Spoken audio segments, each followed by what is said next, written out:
commencerai peut-être par ma formation supérieure, qui peut faire comprendre ensuite la suite de mon parcours professionnel. J'ai une formation en fait de philosophe, en philosophie, après la Cagne et des études à la Sorbonne. Ensuite, ne voulant pas, ça peut paraître bizarre, mais ne voulant pas enseigner la philosophie, pour X raisons que j'expliquerai peut-être plus tard, j'ai obliqué vers les sciences de l'information à Sciences Po.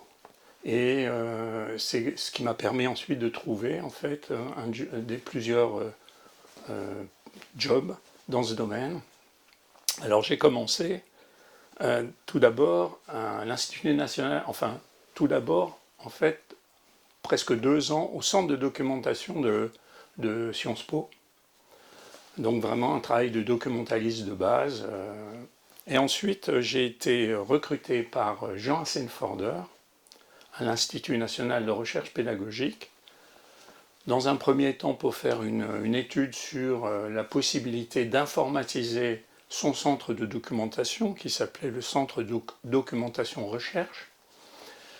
Et ensuite, il m'a embauché de façon plus permanente, avec comme mission justement de mener à bien cette informatisation, de développer les publications documentaires en complément de la revue française de pédagogie dont il était le rédacteur en chef, et puis petit à petit de développer aussi des banques de données bibliographiques ou autres en lien avec les équipes de recherche de l'Institut.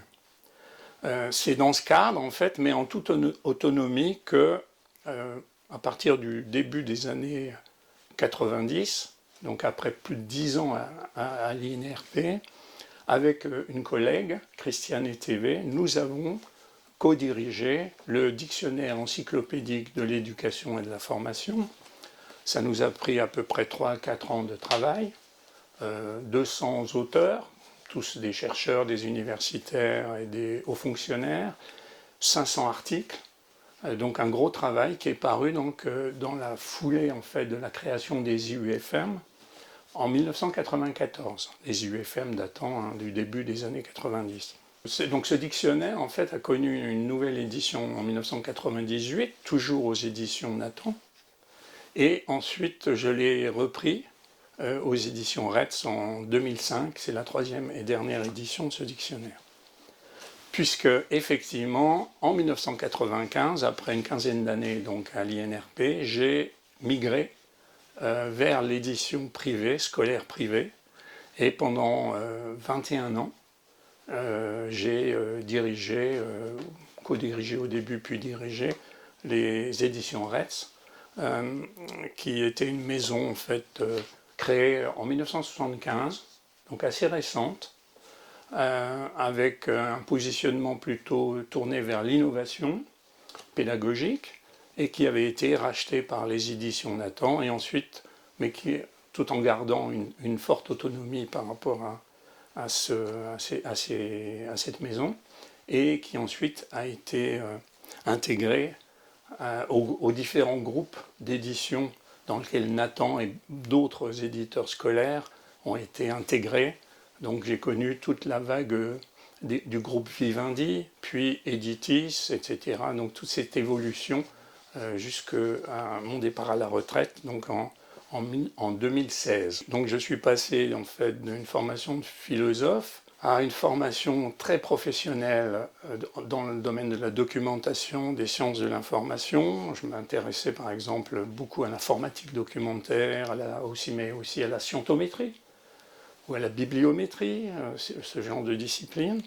Et puis, donc ingénieur d'études, puis ingénieur de recherche à l'INRP. Et ensuite, je suis passé donc, comme directeur adjoint, puis directeur général aux éditions Retz. Voilà ma carrière rapidement résumée.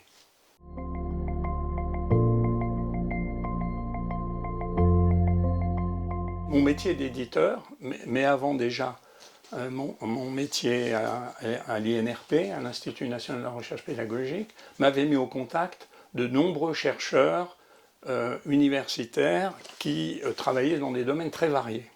Donc j'ai toujours gardé cet intérêt pour une multitude en fait de lignes de recherche, de disciplines du coup. Donc je pourrais citer les historiens,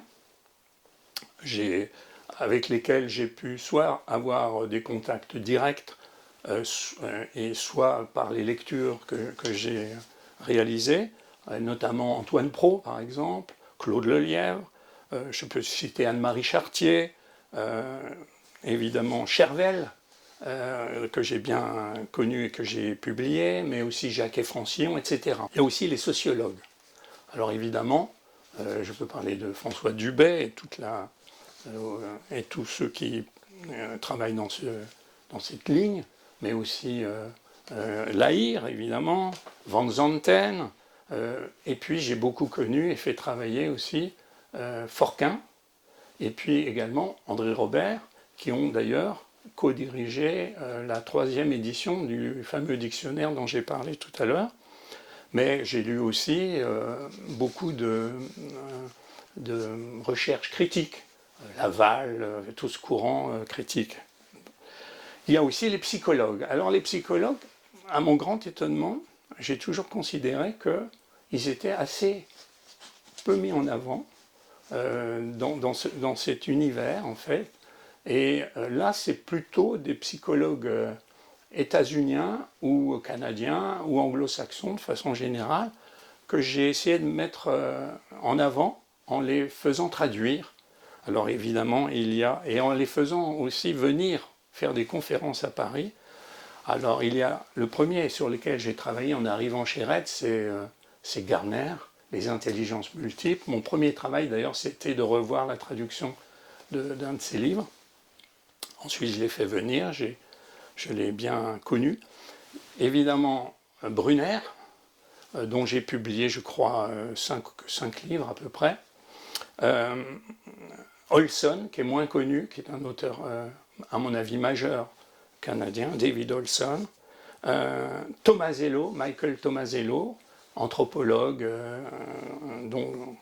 voilà. Mais en France, j'ai lu, plutôt que fréquenté, des gens comme Andler, les cognitivistes de la psychologie cognitive. Chez les pédagogues et les didacticiens aussi, c'est un autre courant que j'ai beaucoup fréquenté. Il y a évidemment Philippe Mérieux, il y a mon ami Britt-Marie Barthes, que j'ai publié, avec lequel j'ai des relations étroites.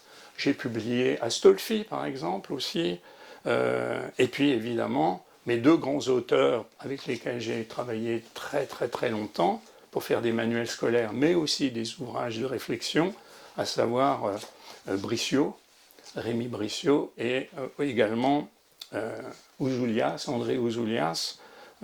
Et puis, on a beaucoup d'autres. Hein.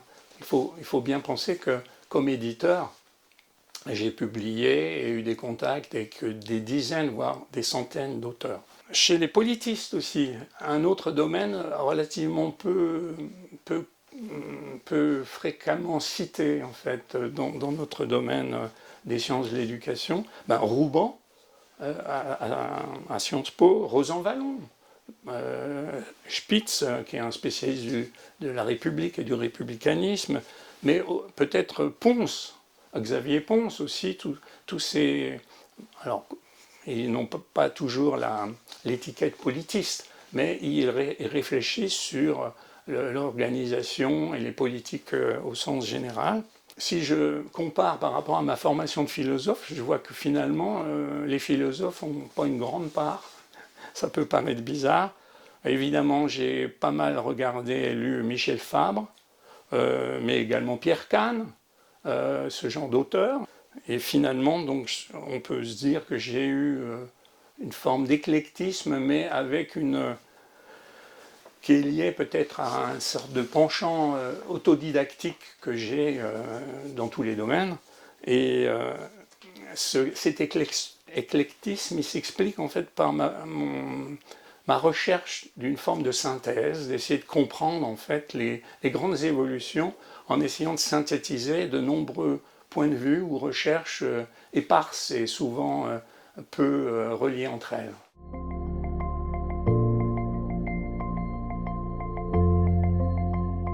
C'est un livre qui est une sorte pour moi de bilan, en fait, de bilan de 40 ans de travail, au contact des professionnels de l'école, de l'éducation, des décideurs, et en fait de toutes les catégories d'acteurs du sommet à la base. Notamment comme éditeur, qui était donc ma dernière grande période professionnelle, j'ai eu de multiples contacts avec à la fois des enseignants de terrain, donc beaucoup de professeurs d'école, mais aussi des conseillers pédagogiques, des maîtres formateurs, des professeurs en IUFM, etc. Et aussi des responsables académiques, rectoraux, et aussi des responsables au niveau ministériel. J'ai constaté au fil du temps un certain nombre d'anomalies pour moi, et c'est sur ces anomalies que j'ai voulu donc essayer d'écrire une synthèse en fait de ce que je pensais, une fois libéré justement de mes obligations professionnelles, c'est-à-dire une fois étant à la retraite. Je pourrais expliquer le contexte de plusieurs façons. Alors, il y a un contexte peut-être personnel qui n'a rien à voir avec cette expérience professionnelle, c'est qu'il se trouve que j'ai été dans un lycée autogestionnaire pendant 3 ans, qui était un lycée privé, qui n'existe plus en tant que tel. Et ce lycée, en fait, était un ancien collège de jésuites qui était resté dans la tradition des collèges jésuites jusque, je ne sais pas exactement quand, mais disons dans l'après-guerre. Et c'est ce collège qu'Antoine Pro a fréquenté comme élève. Et moi, beaucoup plus longtemps après, alors que le collège en question avait changé de dirigeant et d'orientation, on était dans les années post-68 et on était dans une logique donc d'organisation très différente en fait de la vie d'un internat. C'était un internat et ça m'a toujours, je pense, marqué de façon plus ou moins inconsciente. Et mon intérêt je pense, pour l'éducation et l'école vient en grande partie de cette expérience personnelle que j'ai eue à ce moment-là. Le contexte immédiat qui m'a incité à écrire mon livre, c'est ce que je considérais comme un domaine de méconnaissance absolument incroyable, à savoir cet univers du manuel scolaire et de l'édition scolaire. Quand je parle d'ignorance ou de méconnaissance, je l'ai constaté, mais à tous les niveaux du système. Et pas simplement au niveau des enseignants, qui sont souvent peu informés de la réalité, de l'existence de l'édition scolaire, de son histoire, etc., mais aussi à tous les niveaux du système. Et dans les médias, dans les débats d'opinion, souvent d'ailleurs, les manuels sont plutôt vus comme sont critiqués, sont vus comme souvent l'objet de campagne, et il y a beaucoup de pression d'ailleurs, j'explique tout ça dans la première partie de mon livre, il y a beaucoup de pression de différents lobbies pour modifier ces manuels, pour critiquer leur contenu, etc. Alors que au départ, en fait, une des grandes obligations des éditeurs, c'est de respecter les programmes officiels. Donc, plutôt souvent de critiquer ces programmes, on critique en fond les sous-produits de ces programmes, ce qui est, on peut dire, assez injuste et qui ne pose pas les questions au bon niveau, quoi. Voilà. Alors ça, c'était la première, les premiers constats, d'essayer de faire comprendre et d'essayer de documenter ce qu'est l'édition scolaire, d'où elle vient, et j'y reviendrai plus tard, plus en détail. Le deuxième aspect qui m'a le plus choqué aussi, c'était tout ce discours. Alors là, ça vient pas simplement de mon expérience d'éditeur, mais même auparavant, quand j'étais donc à l'Institut national de recherche pédagogique, autour des nouvelles technologies et du numérique ensuite. J'ai connu à l'INRP l'arrivée des micro-ordinateurs qui, quand j'ai commencé à travailler à l'informatisation, ça n'existait pas. On était dans un autre univers informatique. j'ai connu donc ensuite tous les supports qui étaient liés du vidéodisque, du CD-ROM, puis tout le multimédia dit éducatif, puis on est passé ensuite avec Internet donc à toute une philosophie des fameuses TIS, hein, les technologies de l'information et de la communication en éducation. Et mon constat, disons général, on pourrait le dire de façon un peu caricaturale, je dirais, il y avait d'un côté un côté hypnotique, c'est-à-dire une absence d'interrogation fondamentale sur le contexte de la production de ces outils, comme si c'était des outils naturels qui venaient de nulle part et qui s'imposaient dans le paysage sans qu'on puisse en critiquer l'existence et comprendre le pourquoi du comment. Ces produits, souvent très grand public aussi, se retrouvaient dans l'école et présentés comme des éléments moteurs d'un grand changement, etc. L'autre aspect, c'est, alors c'était plutôt à l'INRP que j'ai constaté ça, c'est qu'à chaque nouvelle mode, au fond, nouvel appareil, nouvel dispositif lancé par le marché, les chercheurs qui essayaient de suivre quelle utilisation pouvait en être faite et éventuellement les biais qui pouvaient en ressortir dans le cadre scolaire, à peine avaient-ils publié leur rapport que déjà ces outils et ces dispositifs étaient obsolètes et remplacés par d'autres. Donc on courait toujours derrière en fait des innovations sans cesse. Par exemple, là, pendant longtemps, on a eu le cas de discussion autour du numérique sur les plateformes, la granularité, etc.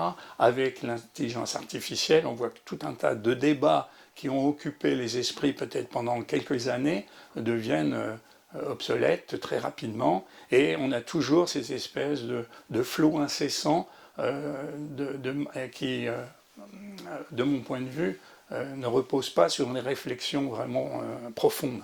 Le dernier point, en fait, de mon expérience professionnelle de ce contexte, c'est évidemment l'arrivée des neurosciences à l'école, avec notamment donc l'appui très important du ministre Jean-Michel Blanquer, et le fait que j'ai constaté, moi qui, comme mes lectures le prouvaient, j'avais quand même une sorte de regard panoramique sur les sciences humaines et sociales dans le domaine de l'éducation et de façon plus générale, et de constater donc que cette vague neuro était, comment dire, était une sorte de tsunami qui marginalisait complètement des dizaines d'années, des décennies de recherche dans tous les domaines des sciences humaines et sociales sur l'école, sur l'éducation, sur l'apprentissage, etc. Comme si, au fond, depuis qu'on avait inventé l'IRM et les recherches sur le cerveau, tout ce qui précédait n'avait pas de valeur scientifique, ne méritait même pas une sorte de bilan et devait être jeté par perte et profit au profit d'une grande nouveauté dont je parlerai plus tard. Voilà les trois grands contextes en fait professionnels qui méconnaissance des manuels scolaires, des ressources, et de l'histoire même de l'édition scolaire, de son rôle et de pourquoi elle est comme elle est aujourd'hui. Fascination acritique sur le numérique, et puis tentative de prise de pouvoir absolument absolument éhontée de la part d'un courant des neurosciences.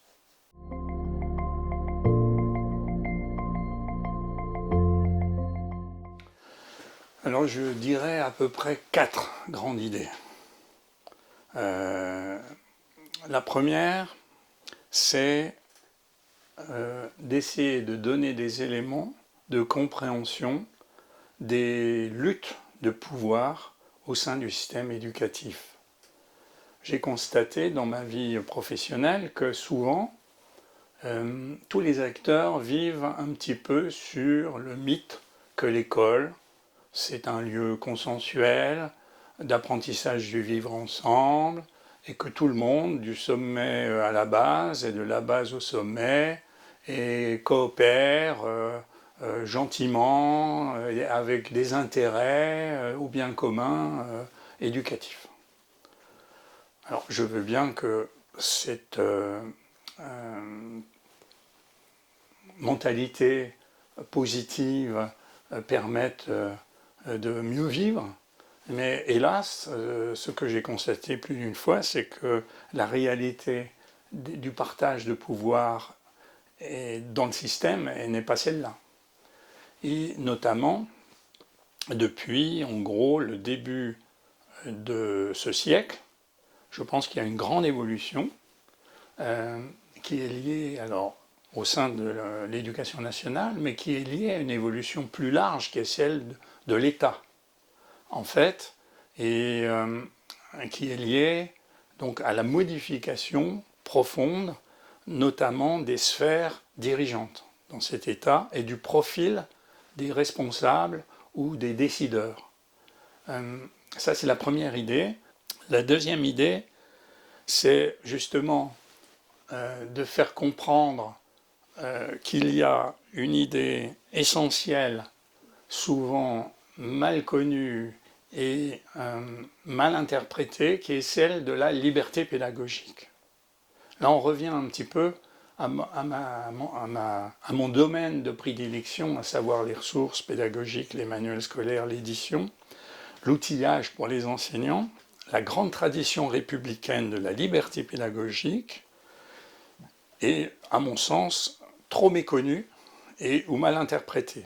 Ce qu'il faut savoir, c'est que au moment de la création de la fameuse école de la République, sous Ferry et Ferdinand Buisson, au moment où la République instaure les grandes libertés, liberté de la presse, la fameuse liberté d'expression, liberté d'association, il y a aussi la liberté pédagogique qui fait partie en fait de cet éventail de liberté. Si on parle de liberté, c'est bien qu'on considère que les régimes précédents étaient liberticides, ne permettaient pas cette liberté. Et la liberté pédagogique, justement, a été une grande doctrine, en fait, développée notamment par Ferdinand Buisson. Et là, je reviens sur les grandes analyses. Je ne l'ai pas encore cité, mais il m'a inspiré beaucoup et je l'ai bien connu à l'INRP. Je parle d'Alain Chopin, qui est un grand historien du manuel scolaire, hélas trop tôt disparu, et qui a vraiment mis en évidence cette tradition de la liberté pédagogique à travers 3 grands domaines. Liberté d'édition, c'est-à-dire la Troisième République républicaine était contre l'édition d'État, était contre la labellisation par l'État des ressources pédagogiques. Elle était, cette République, pour le pluralisme et en fait le fait que les auteurs et les éditeurs soient libres de publier conformément sans doute au programme évidemment, puisque on sait que tout manuel qui serait trop éloigné des programmes n'aurait pas de chance d'être adopté. C'était ça la raison qui explique cette liberté en fait.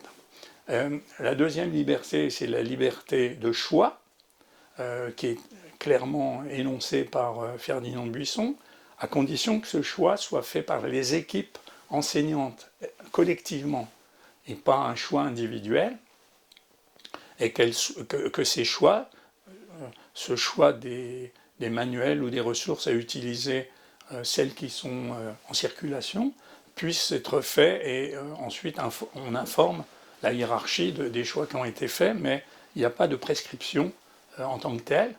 Et la troisième liberté, c'est la liberté d'usage, c'est-à-dire dans sa classe, au quotidien, l'enseignant peut aussi adapter, proposer des choses. Il n'est pas tenu de suivre à la lettre les manuels ou les ressources qui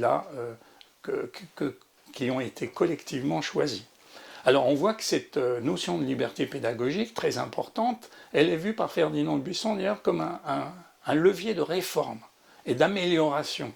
Il dit que si on devait labelliser les manuels, on bloquerait le progrès, puisque évidemment, les manuels labellisés, en fait, s'imposeraient quasi définitivement, et il faudrait attendre une nouvelle posture étatique pour que les choses soient modifiées, alors que dans le cas d'une liberté d'édition, il y a une concurrence entre les créateurs de contenu qui existent, et au fond, on peut considérer que les meilleurs créateurs, ceux qui permettront de mieux outiller les enseignants, seront choisis et que d'autres, plus tard, pourront améliorer ou proposer d'autres choses, etc. Et cette doctrine de la liberté pédagogique, elle a été en fait en vigueur pendant presque un siècle, des années 1880 aux années 1980, et j'explique dans mon livre en fait pourquoi les choses ont changé. Et là, je n'ai pas le temps de développer cette deuxième idée essentielle pour moi. La troisième idée, c'est, et j'y ai fait allusion précédemment, c'est de comprendre la marginalisation des sciences humaines et sociales et des sciences de l'éducation au niveau des prescriptions ministérielles. De bien faire comprendre quelles sont les conséquences de l'instrumentalisation politique des neurosciences cognitives, à quoi ça sert, à quoi ça conduit. Justement, ça conduit par exemple à la labellisation des ressources, à des choses comme ça qui sont totalement contraires en fait à l'esprit républicain, même si Jean-Michel Blanquer, qui a mis en avant cette politique, se réclame d'un républicanisme. Dans son dernier livre qui vient de paraître, Civilisation française, il parle même d'un républicanisme intégral. Ça fait froid dans le dos, cette expression. Ça fait un peu, effectivement, une sorte de radicalisme idéologique qui est menaçant. La quatrième idée, en fait, sur laquelle j'appuierai, en fait, c'est aussi interroger, justement, ce que je pourrais appeler, de façon un peu polémique, le vieux réformisme scolaire, qui, à mon sens, n'a pas compris que depuis un certain nombre de décennies, je pense qu'il faut remonter aux années 1980, mais en gros, l'assaut s'est fortifié, notamment avec PISA, mais à partir du début de ce siècle. Donc, je pense qu'il y a les idées réformistes traditionnelles sur la démocratisation scolaire, les partisans dont je fais partie évidemment de cette démocratisation, n'ont pas tous perçu à quel point il y avait un assaut nouveau contre toute cette tendance ancienne et qu'il y avait une vraie guerre. C'est pour ça que j'ai utilisé ce mot. Je me souviens, à la parution du livre en août 2019, vers une nouvelle guerre scolaire, voilà, c'est comme si, au fond, j'étais moi-même traité de belliciste, comme si c'est moi qui déclarais la guerre. En fait, non. J'ai ce titre un peu provocateur, qui d'ailleurs a été utilisé plusieurs fois dans l'histoire de l'école, la guerre des manuels, au début des années 1900. C'est un terme assez banal, mais on a tendance, en fait, dans un certain nombre de milieux, de penser que c'est peut-être trop dur, trop radical, et qu'il faut être plus mesuré dans ses propos, et voilà. Et à mon sens, c'est dangereux parce que c'est rentrer dans un certain nombre de pièges qui permettent de ne pas penser à la fois les assauts contre le service public éducatif, la démocratisation égalitaire, et ces assauts qui, en fait, sous des dehors souvent de philanthropie scolaire ou d'innovation scientifique, moderniste, visent en fait petit à petit à créer des systèmes à plusieurs vitesses, avec des systèmes pour l'élite et des systèmes pour le reste de la population, et petit à petit, comme on le voit partout dans le monde, des risques de privatisation en fait larvée des systèmes scolaires.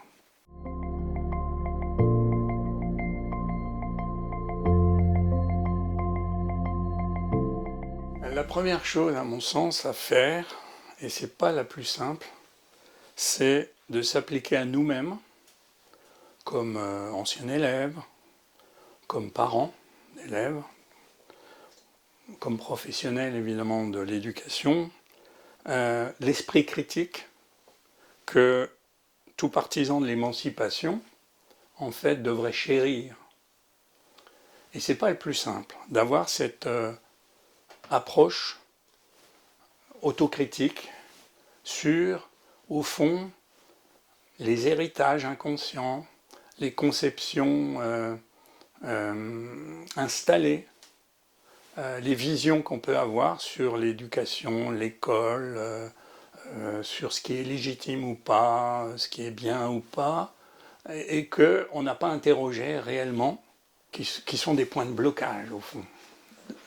Donc, si on veut dépasser, enfin relancer une démocratisation scolaire, en se mettant soi-même en cause en fait, c'est s'interroger sur en fait les impensés, les angles morts, et donc tout ce qui nous rattache à un passé scolaire qui, au lieu d'avoir finalement un caractère aussi égalitaire et méritocratique qu'il le dit, reste extrêmement prisonnier de visions qu'on pourrait dire élitaires ou élitistes.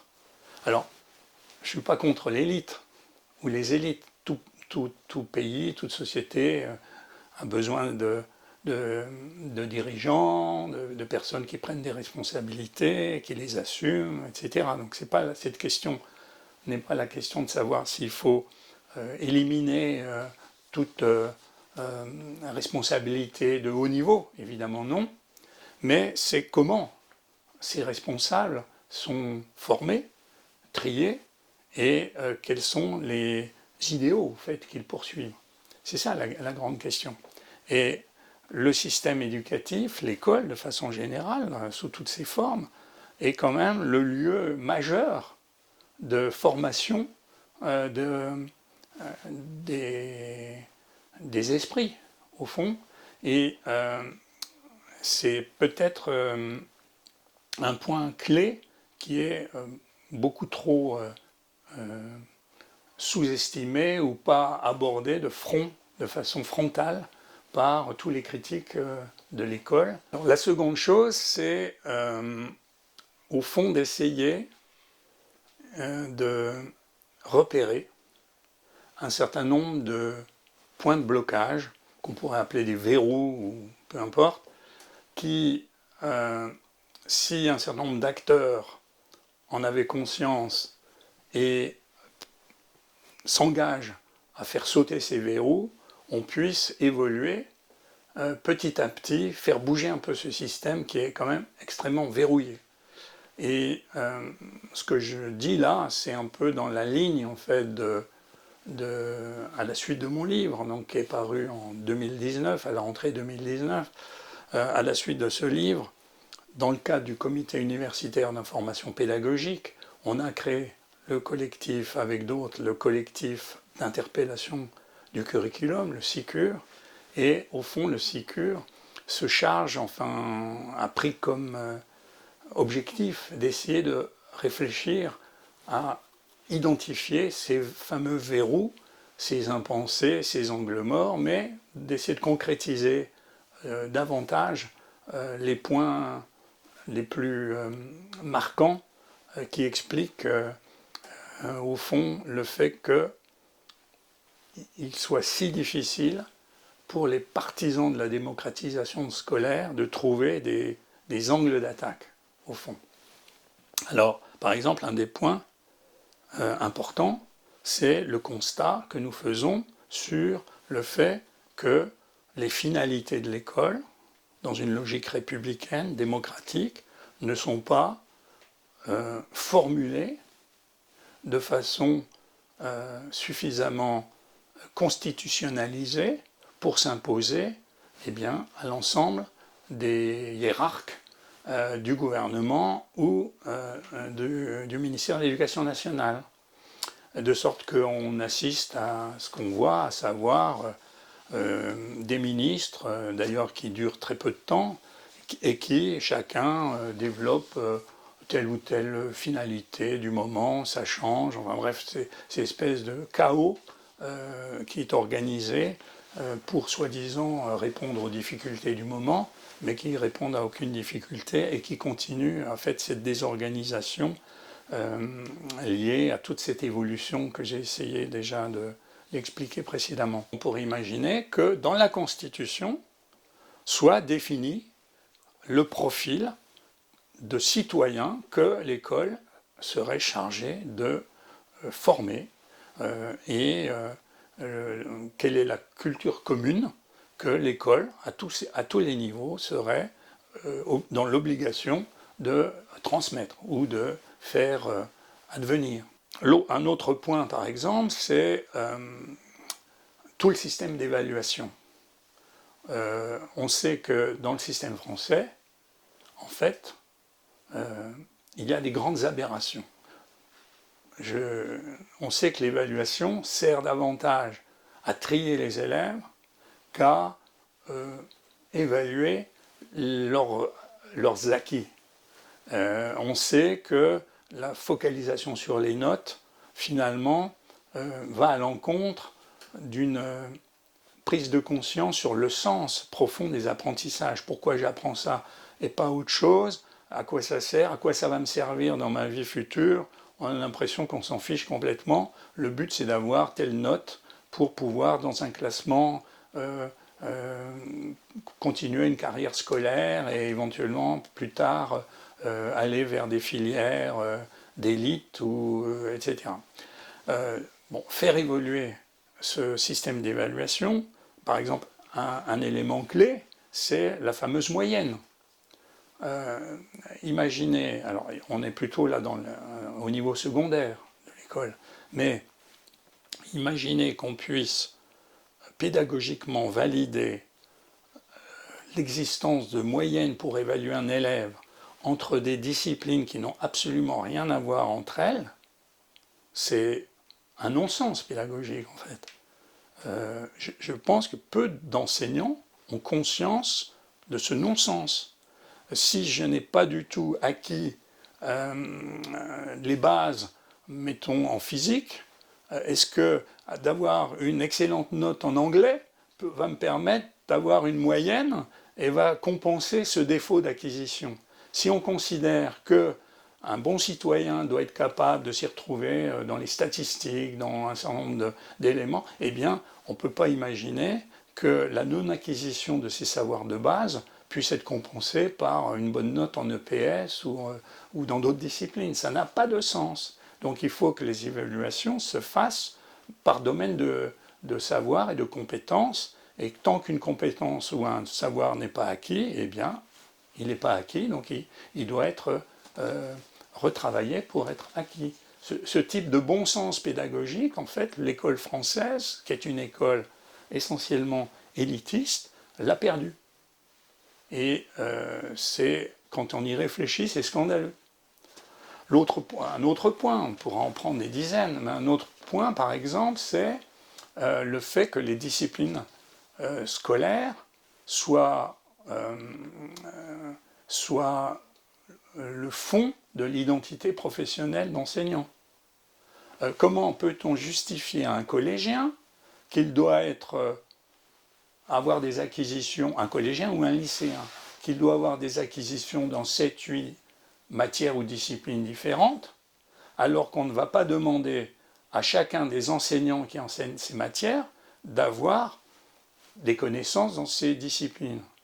C'est-à-dire chacun peut dire « moi je suis spécialiste de français, j'y connais rien en maths, c'est pas un problème ». Alors pourquoi on impose aux enfants à ce moment-là d'acquérir ces connaissances en maths si des adultes qui sont en principe exemplaires se permettent de ne pas les avoir? Il y a là toutes sortes d'illogiques curriculaires qui sont tellement ancrées dans nos esprits, dans nos existences qu'on n'y pense même plus. Que faire face au blocage de la démocratisation scolaire actuelle?